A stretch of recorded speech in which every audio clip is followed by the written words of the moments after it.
You know, Zach, this is a really great poster. I like the way that everything lays out.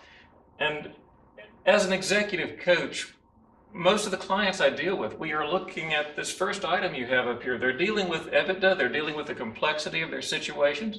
They're looking for the capital they need to solve the problems. How do you deal with that? Yeah, I hear the same thing. The executives are under tremendous pressure to really to drive profit margin up, cost out.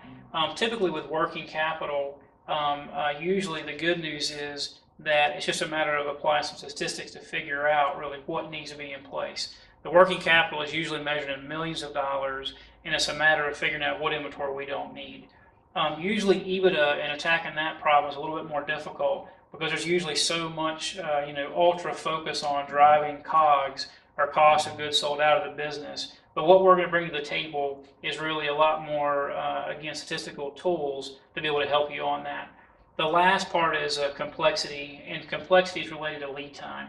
So if you've got a 4-week lead time, you'll have twice as much complexity as a lead time of 2 weeks. So when you're actually getting ready to go, how do you do that? It's a great question.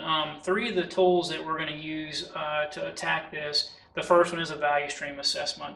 And so we're going to look at your computer operators and actually how you enter the customer orders, how you schedule your facility. And we actually have a patented approach to actually measure the effectiveness of a user as well as the overall command distance of a process across multiple users.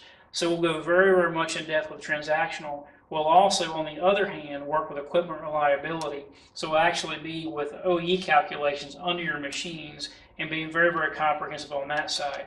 Between the transactional and the patented approach and equipment reliability is really our problem solving with really tools as well as process improvement. So we're very, very broad in our approach.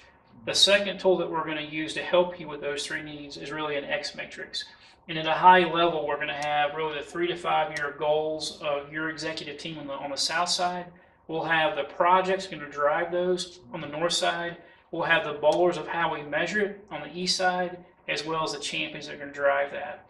And then the last element of our approach to those needs is really a 10-month deployment model. And so we're going to actually lay out and really easily set expectations for you and your team of what you're going to see, what the events are going to be, what projects we're going to lead, and then drive that. And that's really the approach that we're going to take.